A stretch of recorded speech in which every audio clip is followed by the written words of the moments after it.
Hello dear student, how are you? Welcome to EBP classes and in this EBP classes हम स्वागत करते हैं आपका अपने इंग्लिश करंट अफेयर की सीरीज में। और बताइए कैसे हैं आप सब, पढ़ाई कैसी चल रही है आप सबकी। प्लीज़ कमेंट में मेंशन करिएगा कि आपकी पढ़ाई कैसी चल रही है, ठीक है। और व्हाट इज़ योर सिटिंग हावर, जैसा कि हम रोज़ कहते हैं, ये आपका सिटिंग हावर क्या है, सिटिंग हावर को भी आप मेंशन कीजिएगा, ठीक है।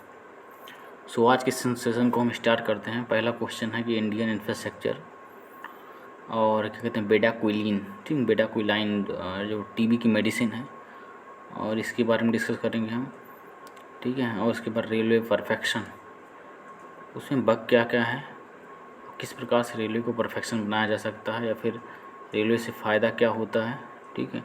और क्या कहते हैं डेवलपमेंट क्या क्या हुआ रेलवे में। और उसके बाद इंडियन पावर इन 3 डिकेड्स, ठीक है। इंडियन पावर जो कि इमर्ज हुई है पिछले 3 डिकेड्स में, कि जब आज़ादी का समय था तो हमारे पास कुछ नहीं था, ठीक। उसके बाद कुछ समय बाद हमने कितना तेज़ से ग्रोथ किया, कितने बिलियन डॉलर का इकोनॉमी को टच किया। उसके बाद क्या कहते हैं फिर हम ट्रिलियन डॉलर की इकोनॉमी में पहुँचे कैसे, इन सब चीज़ों के बारे में हम डिस्कस करेंगे, ठीक है। और लास्ट पॉइंट है, क्या तुम जिंदा हो, मतलब I have discuss about your thought and expression, मतलब इन सब चीज़ों से आप लड़ कैसे सकते हैं एक्चुअली में, ठीक है। सो हम स्टार्ट करते हैं इस मोटिवेशन के साथ, ठीक है। ये और इस मोटिवेशन का नाम है ये, मुझे नींद रातों में आती नहीं।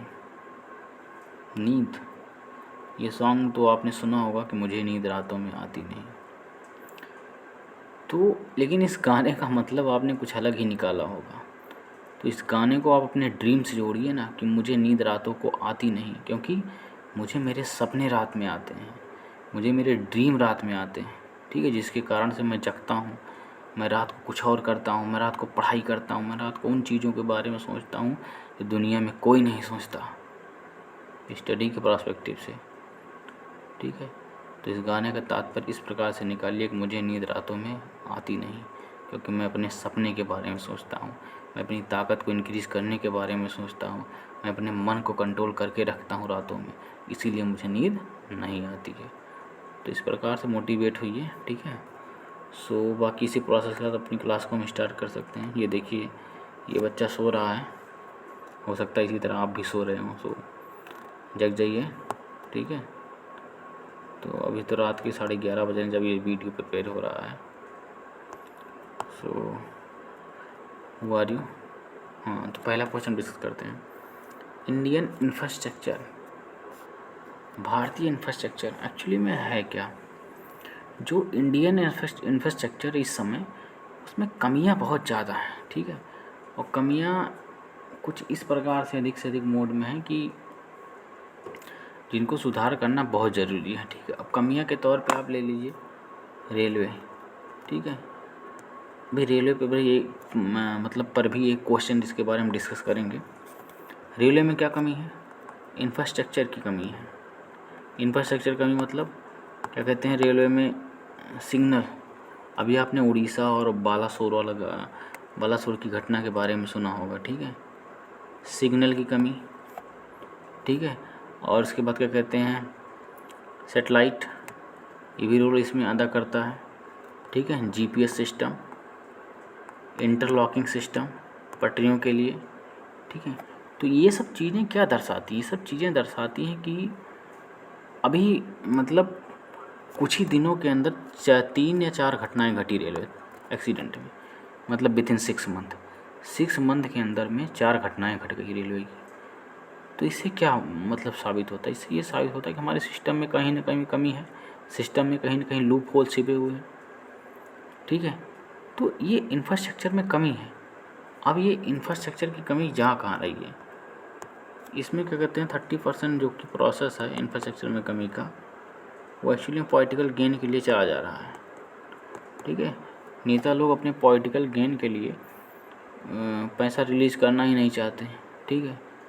तो आधा से ज़्यादा क्या कहते हैं प्रोसेस उसी में ही ख़त्म हो जा रहा है, ठीक है। और उसके बाद बाकी जो 70% बचा, बैड एडमिनिस्ट्रेशन के कारण रेगुलेट नहीं हो पा रहा सही से, ठीक है। तो अगर बैड एडमिनिस्ट्रेशन है, ठीक है, मान लीजिए एडमिनिस्ट्रेशन को सुधार कर दिया गया, तो उसके बाद सबसे बड़ी समस्या यहाँ आ जाती है टेक्नोलॉजी की। अब टेक्नोलॉजी अगर आपके पास नहीं है तो आप उस लेवल पर इम्प्रूव नहीं कर सकते हैं, आप चीज़ों को बदल नहीं सकते हैं, ठीक है। अब वहीं छोड़िए, आप क्या कहते हैं फैक्ट्री के सेंस में ले लीजिए, ठीक है। अब अभी से देखिए, अब हमको डेवलप करना था, मतलब डेवलप कंट्री में शामिल होना था, ठीक है।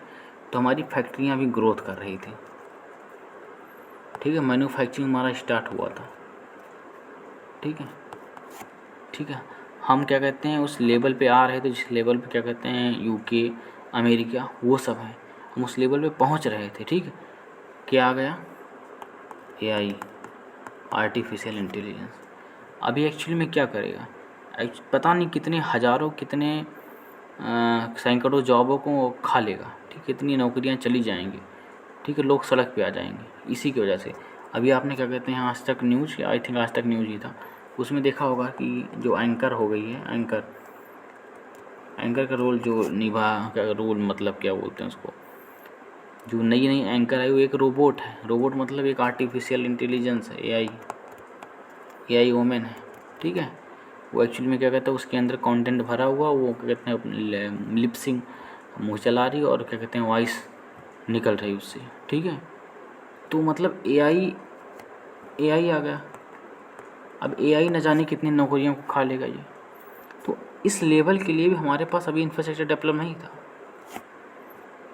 ठीक है। अब यहाँ से अनएम्प्लॉयमेंट रेडी हो गया। तो अब यहाँ पे कहने का तात्पर्य यह है कि अगर आप इस चीज़ को एआई को इम्प्लीमेंट करना चाहते हैं तो उसके लिए पहले हमें इस इंफ्रास्ट्रक्चर को मजबूत करना पड़ेगा। हमारी जो पर कैपिटा इनकम है, पर कैपिटा इनकम हमें इसको इम्प्रूव करना पड़ेगा, क्योंकि अभी इस समय हमारी पर कैपिटा इनकम इम्प्रूव नहीं है। अभी हम बहुत लो लेवल पे हैं, मतलब बहुत नहीं है, उठे हैं, ठीक है। तो लेकिन इसको इम्प्रूव करना ज़रूरी था ना, क्योंकि अगर ये इम्प्रूव होगी तभी हम एआई जैसे फीचर को हम अडॉप्ट कर सकते हैं, अदरवाइज़ हम एआई को अडॉप्ट नहीं कर सकते हैं, ठीक है। अन्यथा चीज़ें कंट्रोल के बाहर हो जाएंगी। बात यह है ना, जब हम एआई को अडॉप्ट नहीं कर पाएंगे तो सीधी बात है कि हम पीछे हो जाएंगे। एक्चुअली में होता क्या है, क्या कहते हैं किसी भी चीज़ को अगर कोई भी देश आगे बढ़ता किसी चीज़ में, मतलब टेक्नोलॉजी के क्षेत्र में चाहे हुआ, चाहे फैक्ट्री के क्षेत्र में हुआ, चाहे प्रोडक्शन के क्षेत्र में हुआ, ठीक है, किसी भी क्षेत्र में, तो उसके जो इंडिविजुअल कम्युनिटी होती है ना, इंडिविजुअल, ये क्या कहते हैं बहुत हद तक रिस्पॉन्सिबल होती है, उत्तरदायी होती है, ठीक है। जब तक इंडिविजुअल कम्युनिटी एआई को नहीं समझेगी, एआई को अडॉप्ट नहीं करेगी, तब तक उसके बारे में डेवलपमेंट कैसे लेके आएगी अपने माइंड में। अगर उसके माइंड सेट में ये चीज़ फीड ही नहीं होता है कि एआई है क्या and how to be use AI, ठीक, हम एआई का यूज कैसे किस प्रकार से करें, how we can use it, तो बिना इसके ये क्या कहते हैं ग्रो करेगा ही नहीं ना। तो जब अगर इंडिविजुअल लेवल पे चीज़ें नहीं ग्रो करेंगी, पर आदमी ग्रो नहीं करेगा, इंडिविजुअल लेवल मतलब हुआ कि हर इंसान यूज करे। अगर हर इंसान ग्रोथ नहीं करेगा कंट्री का, तो कंट्री, सीधी बात, कंट्री धड़ाम नीचे चली आएगी। पर कैपिटा इनकम जितनी, उससे और ख़राब हालत हो जाएगी। कुछ लोगों के यूज करने से कंट्री की मार्केट नहीं बनती है, ठीक है। तो अभी हमारा इंफ्रास्ट्रक्चर कमज़ोर है। अब क्या कहते हैं, देखिए इनके सब ट्रांसपोर्ट के केस में लीजिए, ट्रांसपोर्ट के केस में क्या कहते हैं अभी तो बेटर रोड है, ठीक है, लेकिन इंटरनेशनल लेवल पे क्या है, वाटर पे शिप। इस केस में भी अपने शिपिंग इंडस्ट्री को इस लेवल पे डेवलप नहीं कर पाए हैं कि वो लेस हो, मतलब बहुत ज़्यादा चीपली हो, बहुत ज़्यादा कम दाम में हमारी चीज़ों को ट्रांसपोर्ट कर सकें, क्योंकि सबसे सस्ता यही दोनों है, ठीक है। इस केस में भी अभी हम पीछे हैं, अमेरिका, यूके, इन सब से, ठीक है। उस वाटर का जो हमारे एक्चुअली में क्या है, पूरे इंडिया में लीजिए, पूरे इंडिया में वाटर बॉडीज़ का चैनल है ना पूरे इंडिया में, तो इसका भी अभी हम सही से यूज नहीं कर पाए कि इसका यूज करके हम उसके रास्ते थ्रू क्या कहते हैं अपनी चीज़ों को सस्ते सस्ते दामों तक लोगों तक पहुंचा पाएँ, उसका भी अभी हम यूज नहीं कर पाए। तो ये क्या कमी है, लैक है इंफ्रास्ट्रक्चर की। उसके बाद क्या कहते हैं प्लेन आता है, ठीक है, प्लेन जल्दी पहुंचा देता है, ठीक है, हवाई मार्ग, लेकिन ये बहुत ही अधिक कॉस्टली है।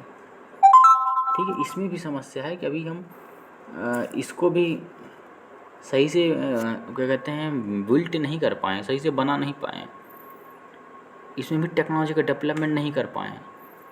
ठीक है, इसके इंफ्रास्ट्रक्चर जो टेक्नोलॉजी चाहिए वो भी हम बाहर से ही क्या कहते हैं इम्पोर्ट कर रहे हैं, इंडिजीनियस लेवल पे ये बना नहीं पाए। अभी आपने सुना होगा टाटा ने पता नहीं $80 बिलियन के आसपास फ्रांस के एयरबस से थी कि कोई और था, बोइंग था, किसी से डील की हुई।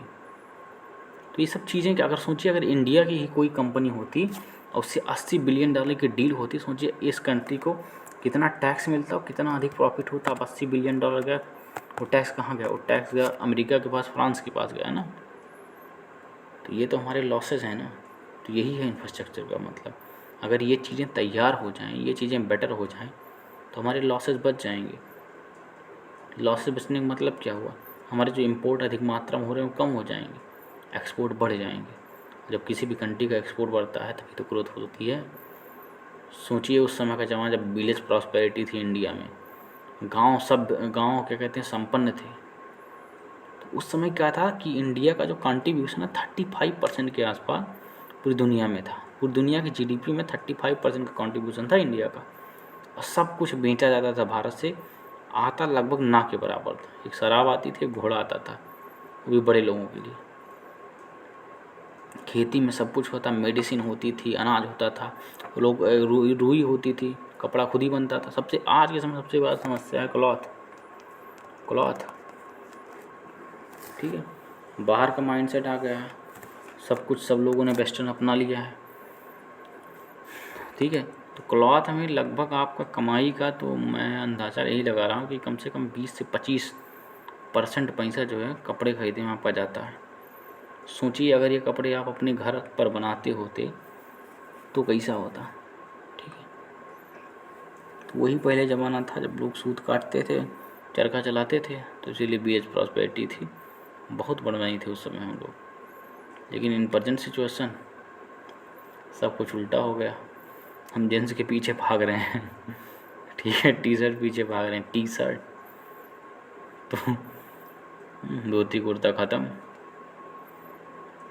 तो इसीलिए क्या कहते हैं $5 ट्रिलियन की इकोनॉमी टच नहीं कर पा रहे हैं। जब तक इंडिजीनियस नहीं होंगे तब तक इस $5 ट्रिलियन की इकोनॉमी को टच नहीं कर पाओगे।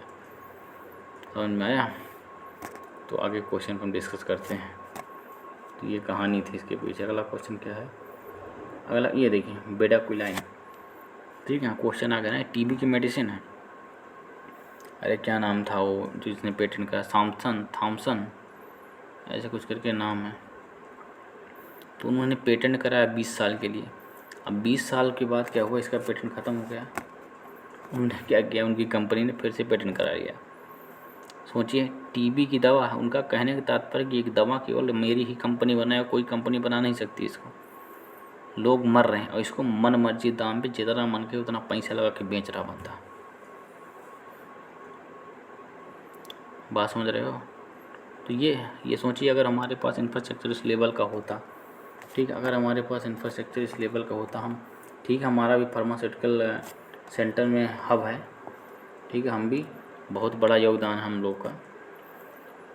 लेकिन अगर इस प्रकार का इंफ्रास्ट्रक्चर होता मेडिकल का, जो इंग्रेडिएंट हमको बाहर से मंगाने पड़ रहे हैं मेडिकल के इक्विपमेंट छोटे छोटे, जैसे मेडिसिन का, और सबसे बड़ी बात हमारे रिसर्च लैब ही नहीं है ढंग से। रिसर्च लैब खुद बताइए, वो तो क्या कहते हैं नेशनल एजुकेशन पॉलिसी जब से आई है उसके अंदर नेशनल रिसर्च प्रोग्राम जो है उसमें अप्रॉक्स 50,000 करोड़ रुपये इन्वेस्ट करने की बात की गई है, जिसमें 14,000 करोड़ रुपये जो कि गवर्नमेंट देगी, बाकी 36,000 करोड़ रुपये जो है प्राइवेट इन्वेस्टर का होगा। सोचिए अब हम सोच रहे हैं और उन लोगों ने पता नहीं कितनी सदियाँ पहले सोच रखा है। रिसर्च कर रहे हैं, इक्विपमेंट तैयार कर रहे हैं, इंग्रेडिएंट खुद से डेवलप कर रहे हैं।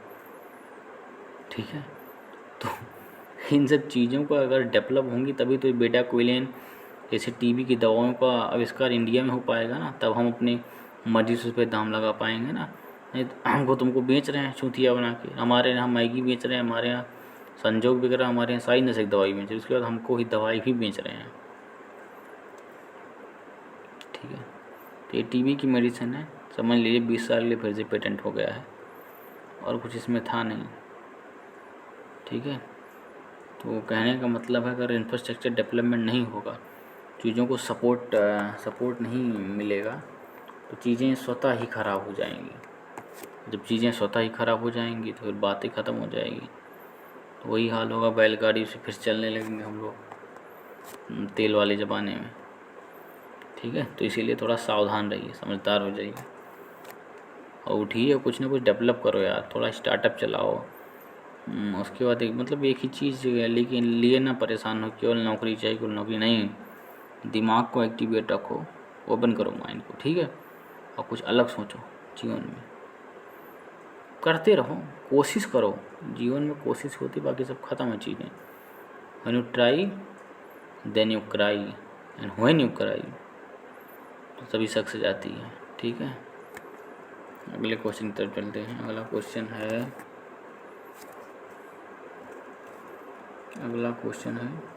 Railway perfection. हाँ, ये बताइए जरा, रेलवे परफेक्शन वाला क्वेश्चन है।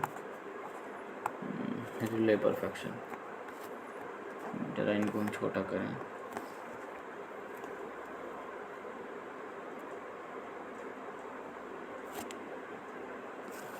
Railway perfection RP. बालासोर की घटना आपने सुनी होगी, तमिलनाडु। सोचो कितनी खराब हालत है, खड़ी गाड़ी के ऊपर गाड़ी आके चढ़ जा रही है। ठीक है, कवच। इस आर्टिकल में जो आज हम डिस्कस कर रहे हैं, इसमें यह भी बताया गया है कि क्या कवच सुरक्षा प्रणाली फेलियर है। ठीक है, अगर मान लीजिए फेलियर नहीं है, तो क्या आपकी कवच सुरक्षा प्रणाली को किसी ने हैक किया था, या फिर उस इंजीनियर की गलती जो उसको मॉनिटर कर रहा था, ऑपरेट कर रहा था? आखिर में गलती है किसकी? तो यहाँ पे भी इंफ्रास्ट्रक्चर की कमी है, इंफ्रास्ट्रक्चर कमी है, डिसिप्लिन की कमी है, मैनेजमेंट की कमी है। तो इसीलिए तो रेलवे बिक रहा है, इसलिए तो प्राइवेट हो जा रहा है, हो गया लगभग। ठीक है, तो बताओ, तो यही तो है समस्या ना यार। कौन सिस्टम का क्या कहते हैं प्रशिक्षण किया गया कि गाड़ी कुछ किलोमीटर दूर पे होगी, अपने आप स्टॉप हो जाएगी, सिग्नल के थ्रू, रेडिएशन के थ्रू, वेब के थ्रू। ऐसा नहीं हुआ, गाड़ी के ऊपर चढ़ गई, बेचारे 100, 200, 300, कई हज़ारों लोग मर गए बिना वजह के। तो उनका क्या कसूर था इसमें? कसूर था आपके इंफ्रास्ट्रक्चर का, आपकी टेक्नोलॉजी का, जो अभी तक क्या कहते हैं यहाँ पे डेवलप नहीं हुई है रेलवे में। कब से हम बुलेट ट्रेन चिल्लाते रहते हैं। अरे यार, पहले अपनी तुम इंफ्रास्ट्रक्चर को सुधारो, first you correct your infrastructure. आपकी पटरियाँ उस लायक हैं नहीं, अगर बुलेट ट्रेन दौड़ दे तो आपकी पटरियाँ फट जाएंगी। पहले आप उस लायक को बनाइए, अपने इंफ्रास्ट्रक्चर को मजबूत। जो रेलगाड़ी आपके पास चल रही है पहले उसको डेवलप करो, उसमें बेहतरीन सुविधा दो, सीट बेहतरीन करो, बाथरूम तो साफ रहता नहीं ट्रेन का, उसको सेटअप सही करवाओ, वाटर की प्रॉपर व्यवस्था करवाओ। जो टाइमिंग सबसे ख़राब है इंडियन रेलवे का टाइमिंग, इलाहाबाद फैजाबाद पैसेंजर में बैठ जाओ, सुबह 5 बजे बैठोगे, संझा 5 बजे तुमको लगे बैठाएगी, और कुल 180 किलोमीटर है, बस 2 घंटा का रास्ता। तो ये हाल है। अब तुम सोचो अगर ये हाल है तो रेलवे का हाल क्या होगा।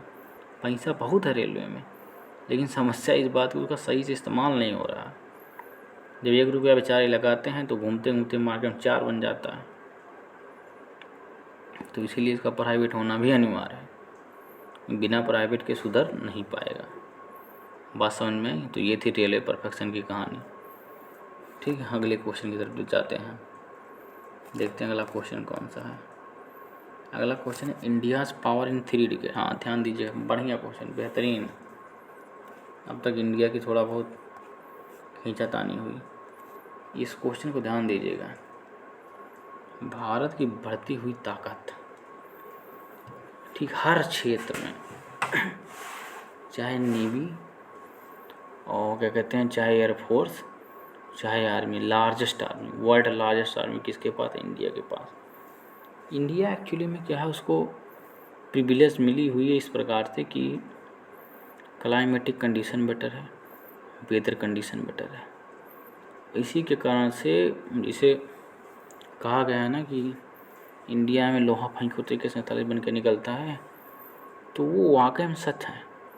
कितनी फसलें होती हैं सोचो एक सीजन में, मतलब खाने की यहाँ कमी है ही नहीं, क्या लाजवाब ज़मीन होती है। तो इन सब चीज़ों के कारण इंडिया को जब लूटा गया कस के, नादिर शाह ने लूटा, अंग्रेज़ों ने लूटा, अफगानों ने लूटा, खूब लूटा गया इंडिया, इतना लूटा गया जिसका कोई जवाब नहीं। लेकिन उसके बाद जब इंडिपेंडेंट हुआ इंडिया, आज़ाद हुआ, फिर से उसने ताकत बटोरी और पिछले 3 डिकेड में इंडिया ने $4 ट्रिलियन की इकोनॉमी को बना लिया। सोच सकते हैं क्या ग्रोथ रही, लाजवाब ग्रोथ रही। एक समय था जब इंडिया पे सैंक्शन लगा था, इंडिया युद्ध से 62 और 71 जैसे युद्धों से ग्रस्त हुआ था, कोई दुनिया के देश इसको झांकने तक नहीं आया था। सर लीजिए $50 बिलियन ले लीजिए, हम आपकी मदद करते हैं। ना UN आया, ना UNC आया, कोई नहीं आया, केवल काटसा लगाने के लिए लोग आए थे। तो ठीक है, तो इंडिया ने अपने आप को बहुत हद तक सुधारा। इंडिया डेवलप हिमसेल्फ, मतलब क्या क्या कहें आप, अरिहंत जैसी क्या कहते हैं सबमरीन, उसके बाद क्या कहते हैं ब्रह्मोस जैसी मिसाइलों का डेवलपमेंट सेल्फ इंडिजीनियस लेवल पे, और प्लस डिफेंस में क्या कहते हैं एक्सपोर्ट चालू हो गया हम लोग का, और रसिया के ऊपर से जो निर्भरता थी हमारी वो कम होती जा रही है। तो इन सब चीज़ों को देख के लगता है कि इंडिया अब अपने सेल्फ प्रोसेस में ग्रो कर रहा है। सर्विसेज सेक्टर में लाजवाब हमने वर्क किया। अगर आप डाटा सर्विस सेक्टर का देखेंगे, एक मिनट, अगर आप सर्विस सेक्टर का डाटा देखेंगे तो फिर आप चकरा जाएंगे। लार्जेस्ट ग्रोथ, मतलब इसे कर्व उठा, इसे बूम लगातार 20% लग गया। ठीक है, कुछ कमियाँ अलग छोड़िए, लेकिन 3 डिकेड्स के अंदर इंडिया ने जिस प्रकार से वर्ल्ड को डोमिनेट किया है ना, वो लाजवाब। आज के समय इंडिया सबकी ज़रूरत बन गया है, फ्रांस की, इंग्लैंड की, UK की, USA की, सब की। ठीक है, क्योंकि इंडिया मार्केट है, सबसे बड़ी मार्केट दुनिया की,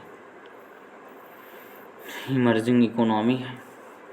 ठीक है, अगले क्वेश्चन की तरफ बढ़ते हैं।